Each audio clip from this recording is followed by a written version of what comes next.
Welcome to Tales by Tochi. These stories are real, unique and exceptional because they are from personal experiences around the African culture. Don't forget to like, subscribe and turn on post notification because it will mean the whole world to me, and also you will be able to enjoy and learn from these amazing stories. Now let's get right into the story. Brace yourself. The sun beamed down through the towering glass windows of the lavish duplex Tonia called home. Everything inside the house was a testament to wealth: marble floors, imported curtains, golden chandeliers, and a massive mirror that reflected Tonia's flawless figure as she strutted past in a silk robe. Her long acrylic nails tapped rhythmically against her phone screen as she scrolled through social media, liking photos and dropping comments under celebrity posts.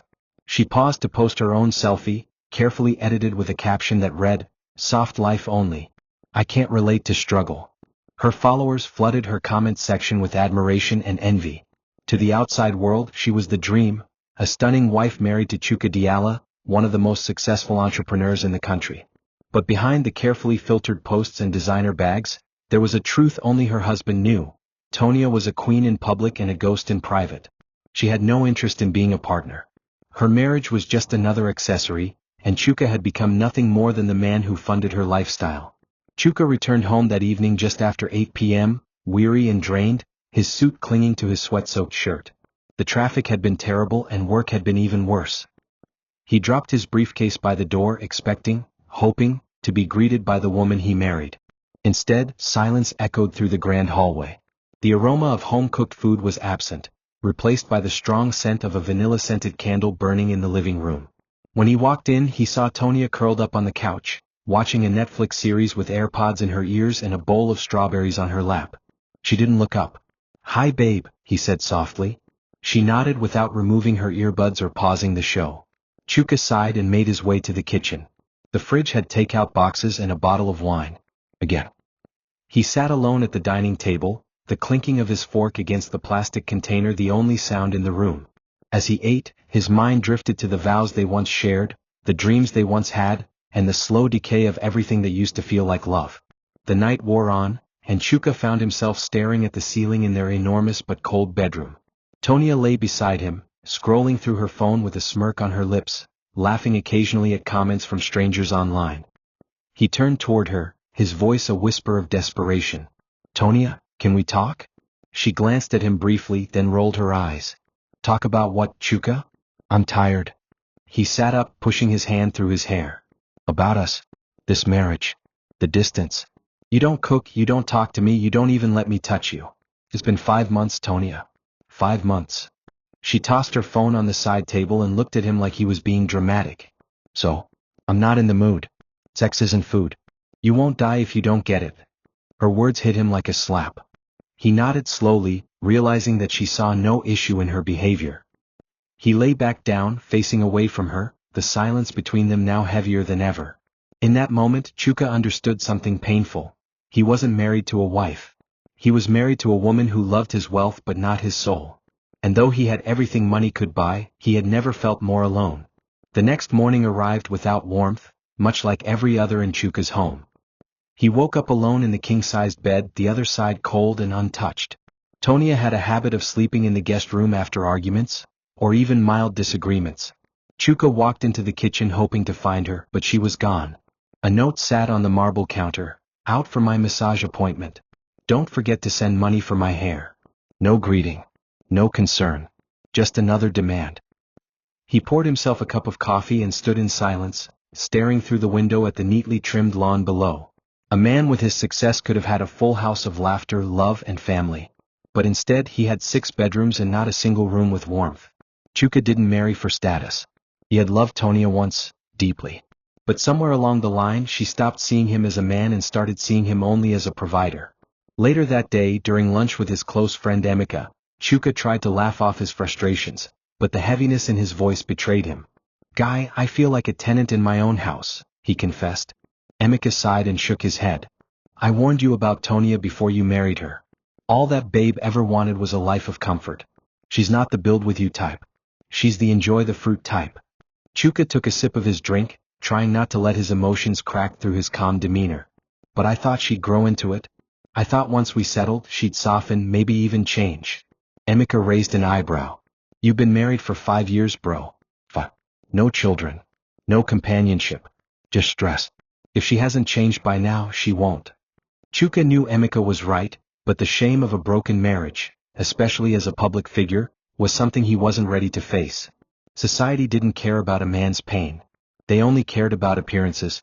And as far as anyone outside knew, he had the perfect life.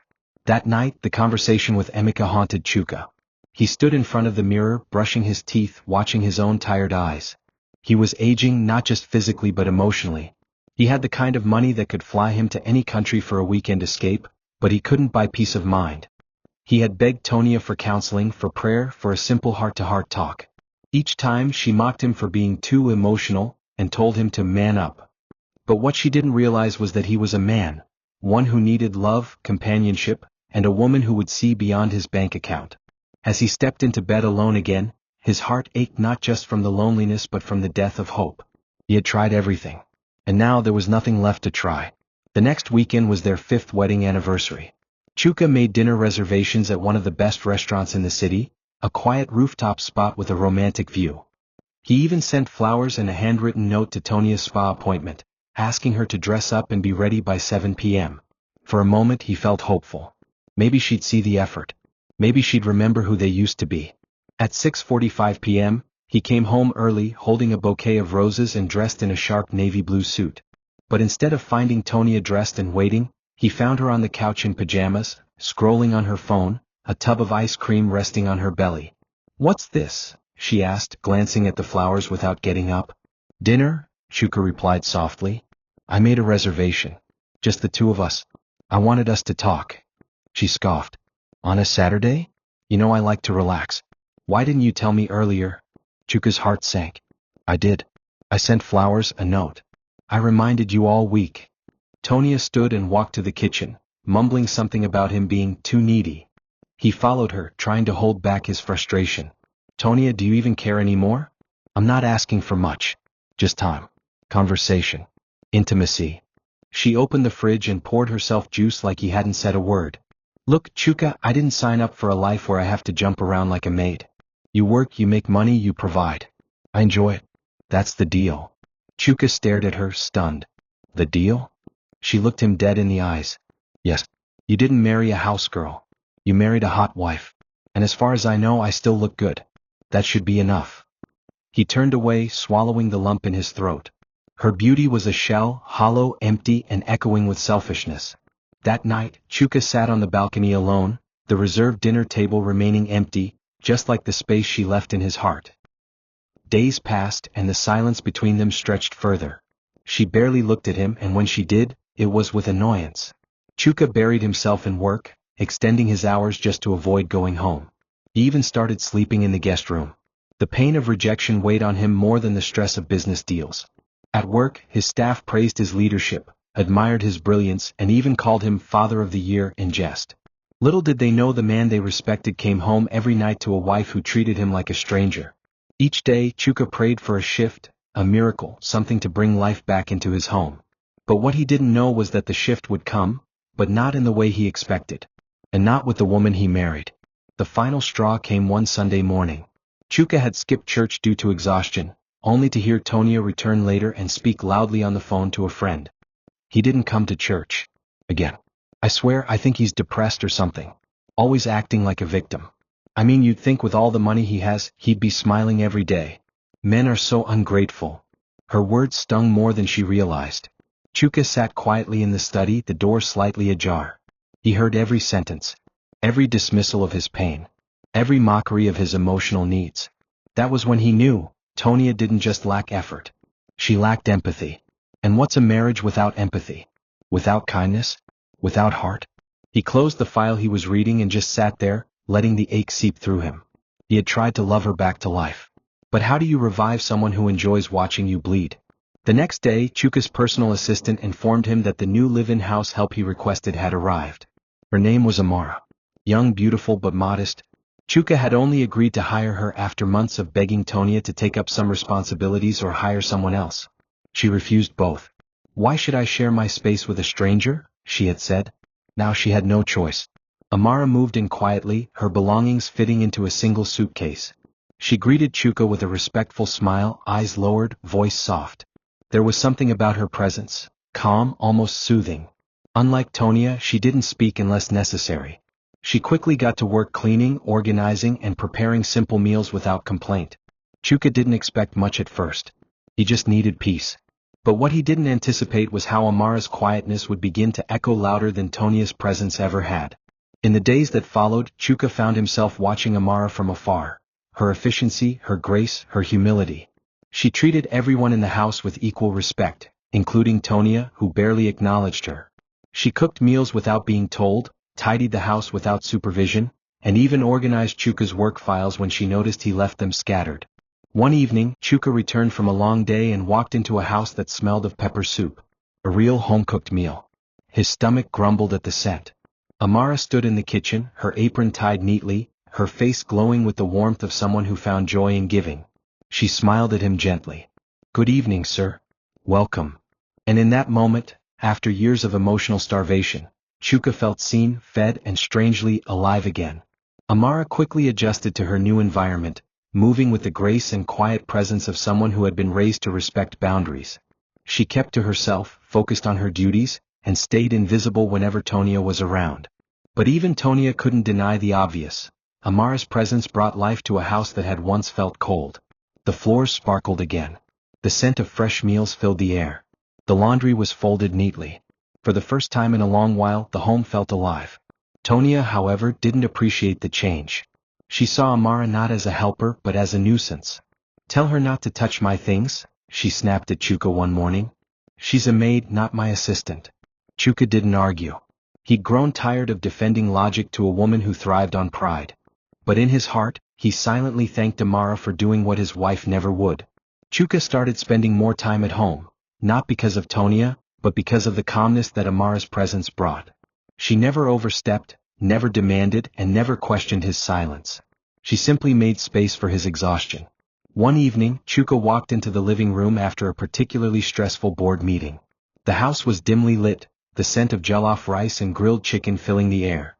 On the table was a plate, still warm, with a note beside it. "You look tired this morning. I made this for you. I hope you like it. Amara." Chuka stood there for a long time, staring at the simple words. Not since his mother died had someone shown him such simple, thoughtful care. He sat down and ate every bite in silence, wondering how a maid could offer more comfort in one gesture than his wife had in years. Days turned into weeks, and something subtle but undeniable began to shift. Chuka noticed Amara more, not just as a worker but as a woman. There was something radiant about her, something that had nothing to do with makeup or designer clothes. She glowed from within. And Amara too noticed him. She noticed how he smiled less when his wife was around. How his shoulders slumped when Tonia dismissed him. How his eyes carried sorrow despite his powerful presence. One rainy evening as she served him tea in the study, their hands brushed. For a moment their eyes met. And in that gaze, something unspoken passed between them, a shared loneliness and understanding. Amara quickly looked away, ashamed of what she felt. He was her boss and she was just a maid. But the heart rarely listens to rules. That night, both of them lay awake in separate rooms, haunted not by guilt, but by how right something forbidden had felt. Chuka tried to fight it. The attraction. The thoughts. The comfort he found in Amara's presence.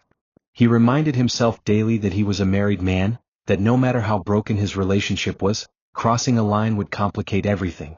But even with all his self-control, his emotions were unraveling. Tonia was now barely home, spending nights at friends' houses or attending high society events. She left no notes, made no calls. When she was around, she was on her phone or complaining about trivial things like her broken nail or the new Maid set. Amara, on the other hand, was a quiet constant. She knew when to speak, when to listen, when to simply be present. Her laughter, rare but genuine, lit up the house like sunlight in a dusty room. Chuka found himself lingering in the kitchen just to hear her hum while cooking. And Amara, though cautious, couldn't hide the gentle softness that filled her whenever he smiled at her. One night the power went out due to a storm. Tonia had gone to a friend's bridal shower and wouldn't return until morning. Chuka was home alone with Amara. She lit candles around the living room and brought him hot tea, apologizing for the darkness. "It's peaceful," Chuka said, watching her as the candlelight danced across her face. "You always bring peace." Amara lowered her gaze, her heart thudding. "Thank you, sir." "Call me Chuka," he said gently. There was silence. Not the kind that made things awkward, but the kind that spoke louder than words. She sat a few feet away from him, and for the first time they talked, not as boss and maid but as man and woman. Chuka shared stories from his childhood, about his mother who used to sing while baking, about how he built his company from nothing. Amara listened, laughed, asked questions, and for the first time in years Chuka felt heard. It was almost midnight when it happened. A sudden crack of thunder made Amara jump. Instinctively she moved closer to him. Chuka turned to reassure her, but when their eyes met, he didn't see a maid. He saw a woman, gentle, warm, loyal. He reached for her hand and she didn't pull away. In the next moment all barriers shattered. Their lips met, slowly at first, then with urgency. It wasn't lust. It was years of silence and longing pouring out in one desperate kiss. But as their bodies tangled and the rain poured harder outside, guilt crawled into the back of their minds. They stopped. Chuka pulled back, breathing hard, his hand on his chest. This wasn't supposed to happen. Amara, tears in her eyes, nodded. I'm sorry, sir. She stood and left the room quickly. Chuka sat alone, his heart pounding, already knowing something had changed and there was no going back. The days after that night were filled with tension. Chuka and Amara avoided each other as best as they could, but the air between them buzzed with what they had shared. Amara threw herself into work, doing twice as much just to keep her mind busy. Chuka stayed longer at the office, hoping that distance would clear his thoughts. But nothing helped. At night he found himself lying awake, staring at the ceiling, replaying that kiss, that moment, those eyes. He didn't just want Amara, he felt her. Her kindness, her honesty, her silent loyalty. He couldn't deny what was building inside him. And the more he compared her to Tonia, the clearer it became. He had been emotionally starving for years. Amara had given him a taste of what true affection felt like, and now he couldn't unfeel it. Tonia eventually noticed the change. Not because she cared, but because her husband no longer chased her for attention. She began to complain about how distant he was. One night, she slipped into his room in lingerie, trying to reignite a fire she herself had put out. Chuka turned her down gently. It's too late, Tonia. Her pride burned. Too late? I'm your wife. You should be grateful I'm even offering myself to you after all these months. He looked at her, tired. You think sex is a favor? You think showing up now erases years of silence and neglect? She stormed out, slamming the door behind her. And for the first time, Chuka didn't go after her. He didn't feel guilty. He felt free. The heart had already shifted its allegiance. And no performance could bring it back. Weeks later, Amara fell ill. She was weak, dizzy, and sensitive to smell. Chuka insisted she see a doctor. She hesitated but agreed. When the test results came in, the doctor smiled gently. Congratulations, Miss Amara. You're 8 weeks pregnant. The words hit her like a wave. She nodded silently, her heart racing. When she got home, Chuka was in the study. She stood at the door, her eyes filled with uncertainty. Sir, I need to talk to you. He looked up, concern immediately on his face. Are you okay? Amara stepped forward, hands trembling. I'm pregnant. The room froze. Chuka stared at her, blinking as the truth settled over him. A child. His child. Something he had prayed for, begged Tonia for. He stood up slowly, his heart full of emotions he couldn't name. Amara, are you sure? She nodded, tears in her eyes. Chuka moved toward her, placed a gentle hand on her shoulder and whispered, Then I will protect you. And this child. No matter what happens next.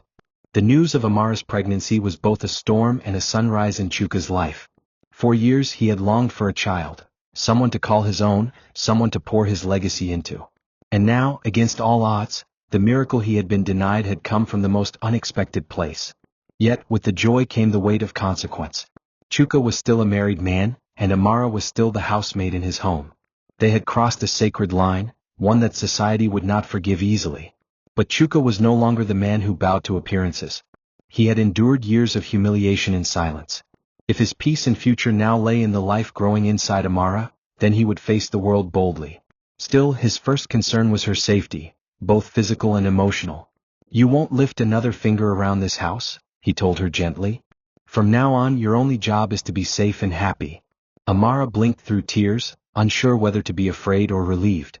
But one thing was certain, she wasn't alone. Tonia returned home that evening after a weekend getaway, her mood foul from an argument with a friend. She strutted into the living room and noticed Amara quietly folding a baby blanket. What's that for? She asked coldly. Amara hesitated. Ma. I'm pregnant. The words hung heavy in the air. Tonia froze, blinking. You're what? Amara repeated it. I'm carrying Mr. Chuka's child. There was a long silence, then a sound like thunder as Tonia's handbag flew across the room. You disgusting little snake, she screamed, charging at Amara. How dare you? But before her hand could make contact, Chuka appeared, grabbing her wrist mid-air. Touch her again and I swear I'll have you removed from this house, he said, voice low but dangerous. Tonia stared at him, stunned. You're taking her side? A maid. Chuka let go of her hand slowly. No. I'm taking the side of the woman who gave me what you refused for 5 years, love, peace, and now, a child. The days that followed were a whirlwind of accusations, tears, and tantrums. Tonia tried every trick in the book. Emotional manipulation, threats of scandal, even appealing to Chuka's extended family. But he stood his ground. This is not just about the pregnancy, he told her. It's about the years you neglected me, the times I cried for connection, the nights I slept beside a stranger. You lost me long before Amara ever entered this house. Tonia refused to accept it. You'll regret this, Chuka. You're throwing away a marriage for a mistake. Chuka shook his head. No. The real mistake was staying in a marriage where I was never truly loved. And with that, the battle lines were drawn. Tonia began packing her things, rage simmering in her eyes, while Amara sat in her room, hand resting on her growing belly, praying for strength in the storm that had now become her life. The house felt different now, quieter but not in the suffocating way it once had been. It was the kind of quiet that comes after a heavy rainstorm, when the air is still but clean. Chuka took time off work for the first time in years, just to be present for Amara. He took her to prenatal checkups, read parenting books, and even began renovating a nursery. Every sound of the baby's heartbeat during hospital visits reminded him of why he was fighting. He wasn't just protecting Amara, he was protecting hope. Amara, meanwhile, wrestled with guilt. She never planned to become a replacement in someone's marriage. She had only meant to serve quietly, to rebuild her life after her parents' death. But life had other plans. I'm sorry for causing trouble in your home, she whispered one night as they sat in the living room, the baby monitor already set up though the baby was months away. Chuka took her hand gently. You didn't cause trouble. You revealed the truth. This house was already broken. As the pregnancy progressed, Amara began to glow. Her cheeks were fuller, her steps slower, but there was light in her eyes. Chuka treated her like royalty, not out of guilt, but out of genuine affection. He was attentive, affectionate, and fiercely protective. He massaged her feet, sang to the baby, and even sat through Lama's classes with her, the only man in a room full of nervous women. For the first time in his life, he felt like he belonged, not in society's eyes but in someone's heart. And Amara, despite the uncertainty of the future, began to feel something she hadn't felt in a long time: security. They didn't talk much about marriage or labels. The bond between them was growing organically, deeply rooted in something more profound than duty. It was rooted in truth. Meanwhile, Tonia was doing damage control outside. She tried to spin the narrative, telling anyone who would listen that Chuka had abandoned her for a gold-digging housemaid. But the more she spoke, the more people began to see through her bitterness. Those who had known Tonia for years knew her reputation as a woman who only valued luxury and attention. Her social circle began shrinking. Invitations to high-end events dried up. Friends started to distance themselves. It wasn't just the pregnancy scandal, it was the fact that the truth was finally catching up with her. One of her closest friends even said bluntly during a brunch, "You never acted like a wife, Tonia. You acted like a guest in your own home. Now you're mad someone else took your place." Tonia left in tears, the harsh realization dawning on her. She hadn't lost her husband to another woman. She had lost him to herself. As Amara entered her final trimester, the energy in the house changed from tense to nurturing. Baby clothes were folded in drawers, a cradle sat beside the bed, and lullabies softly played in the background. Chuka had transformed one of the unused rooms into a vibrant nursery painted in pastel blues and creams. Every night, he read to the baby, gently resting his hand on Amara's belly. They talked about names, family traditions, and dreams for the future. For the first time in his adult life, Chuka felt like he was building something real. Not an empire of wealth, but a sanctuary of love. Amara would sometimes cry in the middle of the night, not from pain but from overwhelming emotion. "I still feel like I don't deserve this," she confessed. Chuka always responded the same way, "You deserve more than this. You deserve everything." Meanwhile, Tonia spiraled. She stayed in a hotel suite paid for by Chuka, spending days drinking, ranting online, and watching the story of her marriage unravel across gossip blogs. Photos of Chuka and Amara leaving the hospital together surfaced online. Speculation about the paternity of the baby spread like wildfire. Despite all her efforts to tarnish Chuka's image, the public began sympathizing with him. "He looks genuinely happy for the first time," one commenter wrote. "Sometimes the person you ignore ends up finding the one who truly sees them." The comments pierced Tonia's pride. Her reflection in the hotel mirror mocked her daily. The same beauty she flaunted for years now looked hollow. She had been the envy of women, the trophy wife, the socialite. Now she was just another woman with an empty ring finger and a bruised ego. Then came the letter, served by Chuka's lawyers. Divorce papers. Tonia tore them open with shaking hands. The terms were fair. Generous even. She would receive a substantial financial settlement, access to one of the properties and no public scandal, if she signed and left quietly. The offer was more than she deserved and she knew it. But pride made her hesitate. She stared at the signature line, remembering the man she once called husband. A man she had starved of affection, denied of love, and taken for granted until he found peace elsewhere. And now she was being offered a graceful exit. A mirror stood across the room, cracked from when she had thrown a glass in a fit of rage. She stared into it, saw her reflection fractured, and understood. This wasn't Amara's fault. This wasn't even Chuka's fault. This was her own doing. And with trembling hands she picked up the pen and signed. The day after Tonia signed the divorce papers, Chuka asked to see her. Not to gloat, not to provoke, but to give her closure. They met in one of the lounges of the estate, the air between them heavy with unspoken tension. Tonia arrived wearing large sunglasses and a sharp designer suit, but Chuka could see the bruises beneath the surface, emotional, not physical. "Why did you really call me here?" she asked coolly, her arms folded. Chuka took a deep breath and sat down across from her. "To look you in the eye one last time," he said quietly. "Not as enemies, but as two people who lost something they could have saved." For a moment she said nothing. Then she let out a bitter laugh. "Save? You mean I should have played housemaid like that girl?" Chuka shook his head. "No, Tonia. I never needed a maid. I needed a wife, a partner. Someone who wanted to build with me, not just benefit from what I built." Tonia's jaw tightened. "You think I didn't give you anything? I gave you my youth, my beauty, my name." Chuka leaned forward, calm but firm. "You gave me your presence but not your heart. You withheld affection, conversation, support. You refused to even try for a child, and yet you mocked me when I wanted one. I begged you, Tonia. For years." His voice cracked slightly, surprising even himself. "I kept showing up. I kept hoping. But you were never really there." Tonia looked away, blinking rapidly. She hated that his words made sense. That they hit her in the exact places she had buried beneath pride and vanity. "You found someone better?" she said finally. "No," he replied, surprising her. "I found someone who chose me. Without the money. Without the title. She saw the man. And she loved the man. That was the last blow." Tonia stood, her chin high, but her heart broken. "Goodbye, Chuka." He nodded. "Goodbye, Tonia." When she walked out of the room, something inside her shattered. It wasn't just the loss of her marriage. It was the realization that she had wasted the one man who ever truly wanted her, not for her body but for her soul. She had taken him for granted, assuming he'd never leave. But now he was gone. Gone to a woman with no fame, no pedigree, no status. A woman who simply loved him. As the door shut behind her, she realized that she hadn't just lost a husband. She had lost herself. And the mirror waiting in her hotel room would no longer lie. It would show her a woman who had everything, and gave it all away. Back at the estate, Chuka found himself staring at the signed divorce papers. It felt surreal. The chapter with Tonia was officially closed. But there was no celebration, just a calm, steady sense of peace. He placed the papers into an envelope and set them aside. His heart now belonged elsewhere.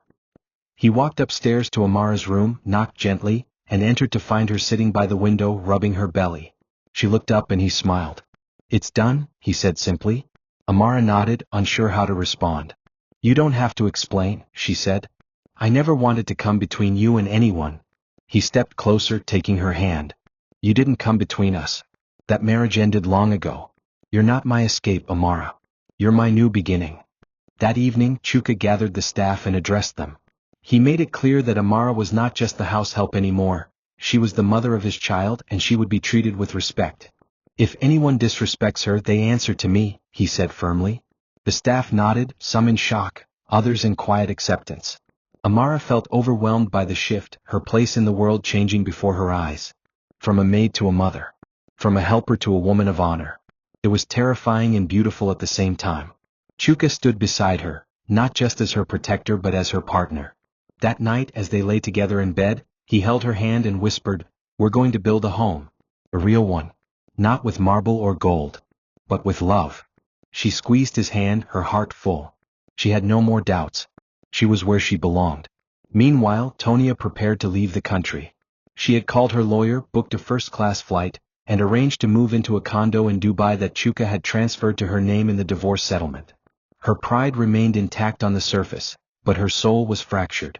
She had told everyone she was moving for a fresh start, but deep down she was running, from memories, from shame, from the ghost of the woman she once pretended to be. As her bags were loaded into the SUV, she stood by the window, staring at the home she had walked away from. The gate opened slowly, and for a brief moment she saw Amara in the garden, holding her belly while Chuka stood beside her, smiling. That image would haunt her for the rest of her life, not because it was offensive, but because it was everything she once could have had, if only she had tried. Life began to take a new rhythm. Amara's belly grew rounder, her glow even more radiant than before. The house, once filled with cold marble and silence, now echoed with laughter, soft music, and the scent of fresh meals. Chuka hired a private nurse to assist Amara through the final weeks of pregnancy and even installed a home monitoring system in case of emergencies. He didn't miss a single appointment, holding her hand through every scan, every lab test, every contraction pain rehearsal. He was there, fully present, not as a benefactor but as a man who was finally living the life he once dreamed of. And Amara, in her humility, never let it get to her head. She remained grounded, grateful, and deeply in love. "I never imagined this," she told him one evening as they watched the sunset from the patio. "Being loved like this." Chuka looked at her, eyes soft. "Neither did I." The press eventually caught on to the truth. Photos of Amara with her baby bump circulated on blogs and gossip sites. Some called her a gold digger. Others praised her transformation from maid to queen. But Chuka didn't let the noise in. He protected her fiercely, issuing a public statement that put the rumors to rest. "Love is not about class or background. It's about connection, loyalty, and peace. I found those in Amara. And I will stand by her for the rest of my life." The statement went viral, sparking debates across the country. But for Chuka and Amara, public opinion didn't matter. They had already built their truth, their sanctuary, and nothing could shake it. As the due date approached, the house buzzed with preparation. Chuka installed a crib beside their bed, stocked the nursery with baby clothes, and even had a baby shower planned by a few trusted friends. Amara's eyes would often well with tears at the care and thoughtfulness he put into everything. She had gone from being invisible to being cherished, from being used to being chosen. And every kick from the baby inside her reminded her of how far she had come, from orphan servant to a woman loved beyond measure. One evening, as they lay together under the stars, Chuka placed his ear on her belly and whispered, "You're already the luckiest baby in the world. Because your mother is the strongest woman I know." Amara ran her fingers through his hair, overwhelmed with gratitude. For the first time in her life, she wasn't waiting for the other shoe to drop.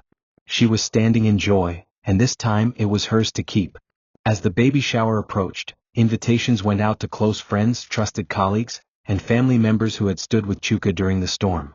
The event was planned to be intimate, but the story surrounding it made it impossible to stay under the radar. Blog headlines screamed, "Ex-housemaid becomes CEO's queen," and "Chuka Diala breaks the internet with baby shower for former maid." Paparazzi tried to sneak past the estate's security, journalists hunted for exclusive interviews, and social media exploded with debates. Some criticized Chuka, calling him irresponsible, while others praised his courage to follow his heart. Amara, however, kept her head low. She was more concerned about her baby's safety than the world's approval. She remained calm, focused, and quiet, even as strangers tried to define her life with loud opinions. Despite the noise, the baby shower was nothing short of magical. The garden was transformed into a gentle haven of pastel balloons, floral arrangements, and elegant white tents. Friends gave heartfelt speeches, and Chuka never left Amara's side for a moment. He held her hand as they cut the cake together, their fingers brushing over the words, "Welcome little miracle." Amara tried to keep her emotions in check, but the sight of people cheering for her, celebrating her, brought tears to her eyes. These were moments she never imagined having. As a child, she had grown up in foster homes, never truly feeling like she belonged. Now here she was, surrounded by love, with a man who adored her and a child on the way. For once, she wasn't watching others live beautiful lives from the sidelines, she was living her own. Meanwhile, Tonia watched everything unfold from her luxury condo in Dubai. She saw the photos. Read the headlines. Watched the videos of the baby shower with bitter silence. She had blocked Chuka on social media, but mutual friends kept forwarding her the posts, either out of pity or malice, she couldn't tell. What stung the most wasn't the celebration, it was how effortlessly Chuka and Amara looked like a family. The way he looked at her. The way people clapped for her. That was the life Tonia had once owned, and thrown away. In her attempt to remain relevant, she posted photos of herself partying in yachts and shopping in Milan, but even she knew it was hollow. No one truly envied her anymore. They admired Amara. And the irony wasn't lost on her. The woman she once dismissed as just the maid, had become everything she had failed to be. And there was no rewinding time to change that. The contractions came at dawn, just 2 weeks before the expected date. Amara had been feeling slight discomfort through the night, but she brushed it off as fatigue. By 4 a.m. the pain intensified and Chuka, in full panic mode, rushed her to the hospital. The private maternity ward was already on standby, and within minutes, nurses and doctors surrounded her. Chuka held her hand through every wave of pain, whispering encouragements, praying under his breath, and promising her everything would be okay. Amara gritted through the labor, refusing pain medication. "I want to feel every part of this journey," she said, tears in her eyes. And she did.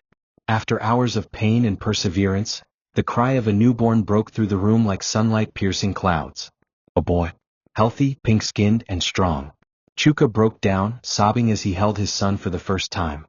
"He's perfect," he whispered. "Just like you." The moment was surreal. Amara watched him cradle their son with such tenderness that it made her heart ache. This man, this once lonely, overworked husband, had transformed into the most present, most loving father she had ever seen. Nurses cleaned and swaddled the baby, placing him gently in Amara's arms. As she looked into her child's eyes, the weight of her entire journey settled in. From orphan to housemaid. From servant to mother. From overlooked to chosen. The tears fell freely as she kissed her baby's forehead. "You are everything I never knew I needed," she whispered. And Chuka, standing beside her, placed his hand on both of them. "And you gave me everything I ever prayed for." News of the baby's birth spread like wildfire. Chuka didn't post much, just a simple photo of a tiny hand wrapped around his finger with the caption, "My everything." Yet the post garnered thousands of reactions. Well-wishers sent gifts, calls poured in, and the media had a frenzy. But Chuka ignored it all.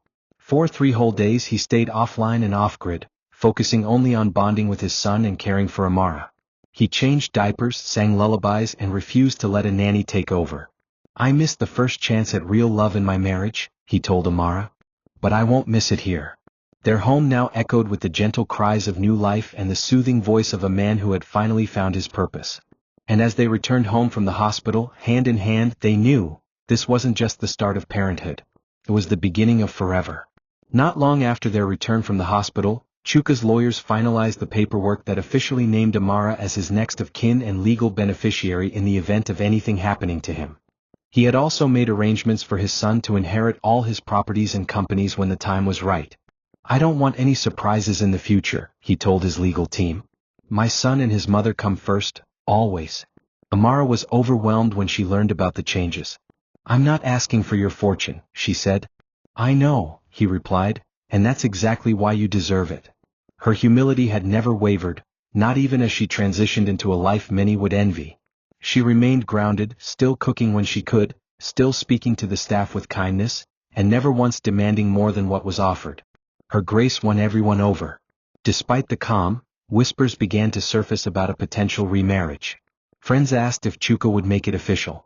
Business partners wondered if a wedding was on the horizon. Amara, however, didn't pressure him. "You've given me a home, a child, and love. That's already more than I ever dreamed," she said one evening as they watched their baby sleep. But Chuka wasn't a man who left things unfinished. He had learned from the past, and he knew that leaving room for uncertainty could breed resentment or regret. "You were never just a housemaid," he told her, cupping her face gently. "You've been my wife in every way that matters. Now, I want to make it official, for the world to see. Amara's eyes filled with tears. For once, love had come without conditions. And this time it was hers, freely given. In Dubai, Tonia received an invitation she didn't expect. A formal notice of Chuka and Amara's upcoming wedding ceremony. It wasn't malicious or mocking. It was simply real. A new beginning. For a long time she stared at the golden envelope, her hands trembling. The words blurred through her tears. She could have been the one walking down that aisle again. She could have been holding his hand. But now she was just another guest in the story of a man she used to call hers. She threw the invitation in the trash and went back to sipping her champagne. But no matter how loud the music at her party played, it couldn't drown out the quiet truth in her heart. She had been a wife in name only. And in the end, names meant nothing if love never lived beneath them. Chuka and Amara's wedding preparations were simple but elegant. They didn't want fanfare, they wanted meaning. The ceremony was planned in the same garden where their baby shower was held, now transformed with soft white blossoms, fairy lights, and gentle music that set the tone for an intimate affair. Only close friends, family, and a few trusted colleagues were invited. Chuka had no interest in impressing the public. He only wanted to honor the woman who stood beside him when the world didn't. Amara, radiant in a modest but stunning white gown, held their baby in her arms as she walked down the aisle. No bouquet, just the life they had created together. It wasn't just a wedding, it was a crowning moment for everything they had survived. As Chuka stood before her, he felt none of the fear he once carried in his heart. With Tonia he had recited vows out of tradition. With Amara he spoke from his soul. You didn't come to me in riches. You came to me in humility, he said, his voice trembling. You loved me when I was broken. You honored me when I had nothing left to give. Today I vow to love you as deeply as you've loved me, to protect you, cherish you, and stand by you through every storm. Tears flowed down Amara's face as she whispered her own vows. You saw me when I was invisible. You made me feel worthy when the world said I was nothing. I vow to never take your heart for granted. To be your peace, your home, and your truth.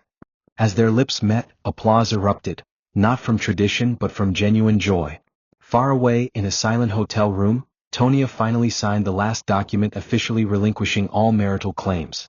The file had arrived the same morning as the wedding. She knew what it meant. Her signature would close the chapter for good. No more legal ties, no more debates over assets or inheritance.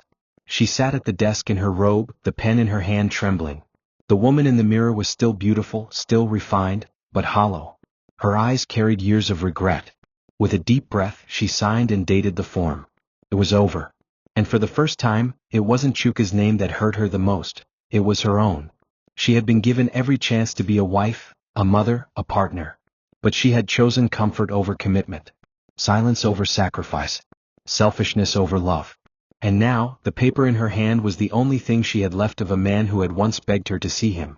Married life with Amara was nothing like Chuka had experienced before. There were no pretenses, no battles for dominance, no silent treatments. There was laughter over spilled milk, midnight diaper changes done together, lazy mornings with their baby curled between them. Amara insisted on doing small chores despite the house staff. It keeps me grounded, she said. She never saw herself as entitled, not even as the legal wife of a millionaire. Her humility didn't shrink her. It magnified her beauty. Chuka often found himself watching her in awe, wondering how he had survived all those years without this kind of peace. You brought heaven to my chaos, he would say. She always replied the same way, and you gave me a name I'm proud to carry, not because of the wealth but because of the man. Chuka also began restructuring his business empire, slowly grooming a leadership team so he could spend more time with his family. He started a new foundation in honor of Amara's journey, the Grace Within Foundation, focused on empowering young women from disadvantaged backgrounds, especially housemaids and orphans. Amara was named as the patron and chairperson, a position she at first hesitated to accept. What do I know about running a foundation? She asked. You know what it feels like to be overlooked, Chuka replied. And now you can make sure others aren't. The launch event was emotional. Amara shared her story publicly for the first time, and the room erupted in applause. She wasn't just Chuka's wife, she had become a voice for the voiceless. And in doing so, she found a deeper purpose that even motherhood couldn't replace. Their son, now several months old, was the joy of their home. He had Chuka's eyes and Amara's smile, a perfect blend of strength and grace. Chuka would often come home, drop his briefcase and scoop him into his arms before doing anything else. They took turns reading bedtime stories and singing lullabies, creating a routine filled with affection and laughter. Their marriage wasn't without challenges, but their communication had become their armor. There were no games, no power struggles. Just love, authentic, vulnerable, and committed. And in that shared rhythm of daily life, Chuka often found himself whispering prayers of gratitude. "I thought love had passed me by," he said one night, watching Amara sleep beside their child. "But now I know, sometimes, love just enters the house through the back door."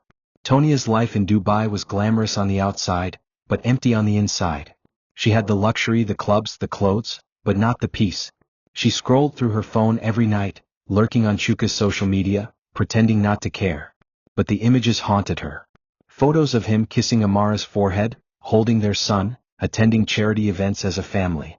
She watched interviews where he spoke about fatherhood, marriage, and purpose, words she never heard from him when they were together. "I wasn't the woman he needed," she once confessed to a close friend. "I thought being beautiful was enough." Her friend responded gently, "Beauty fades. It's what you build with someone that stays." And in that moment Tonia understood. She had built nothing. Not even memories worth holding onto. The loneliness crept in slowly, then all at once. At dinners she sat across empty seats. At award galas she posed alone. Her name stopped trending. Her social influence faded. And eventually, even her pride couldn't cover the hollow ache inside her. She began to write a journal, not for fame but to make sense of her loss. In it she documented everything she never said aloud. The guilt, the jealousy, the shame. "I mocked love and it left me," she wrote. "I mocked kindness and now I am alone." These were not confessions for forgiveness. They were simply acknowledgments of truth. And truth, she realized, had no makeup to hide behind. She wasn't hated. She was forgotten. And in some ways that hurt more. She kept the final photo Chuka ever sent her, one she never deleted. It was a picture of him holding their divorce papers with a note that read, "I hope you find the happiness you couldn't give me." At the time she had scoffed. But now she stared at it for long minutes, the message hitting harder than ever. Happiness wasn't something you received. It was something you nurtured. Something you gave to get. And in all her years with Chuka she never gave. So she never truly had. She was a wife by name, a partner by title, but never by heart. And now, her story was a cautionary tale, one she would carry with her for the rest of her life. Chuka stood at the balcony of his home, cradling his son in his arms as the sun set across the estate. Amara walked out behind him, wrapping her arms around his waist. "He has your calm," she said, kissing the baby's forehead. "And your courage," Chuka replied, kissing hers. The air smelled of jasmine. The laughter of their son, now learning to speak his first words, filled the home. There were no screams, no silence filled with tension, just the noise of life being lived fully. Chuka reflected on everything he had lost, and how it all led him to this. He wasn't bitter. He wasn't angry. He was grateful. Sometimes, you have to lose what you thought you needed to discover what you truly deserve. Amara had not just become his wife. She had become the center of a home filled with intention, healing, and growth. She led the foundation with elegance, mentored young girls, and still found time to be the nurturing presence in their family. Her past never made her feel small, it made her stronger. And Chuka honored that past, never making her feel like she owed him for her transformation. He knew the truth, she had transformed him too. He was no longer the man desperately begging for love. He was a man who had found it, in the arms of someone who had nothing to offer but her soul, and in doing so, had given him everything. As the evening gave way to stars, Chuka looked at his wife and said, "Thank you for coming into my life through the door no one else noticed." Amara smiled, eyes glistening. "Thank you for opening it." Their baby giggled between them, reaching up to touch both their faces at once. And in that simple moment, beneath the soft lights, the open sky, and the warmth of shared hearts, they didn't just have a house. They had a real home. Thank you for watching this video. What did you learn from this story? Drop it in the comments. Please make sure you like, comment, and subscribe to my YouTube channel Tales by Tochi for more.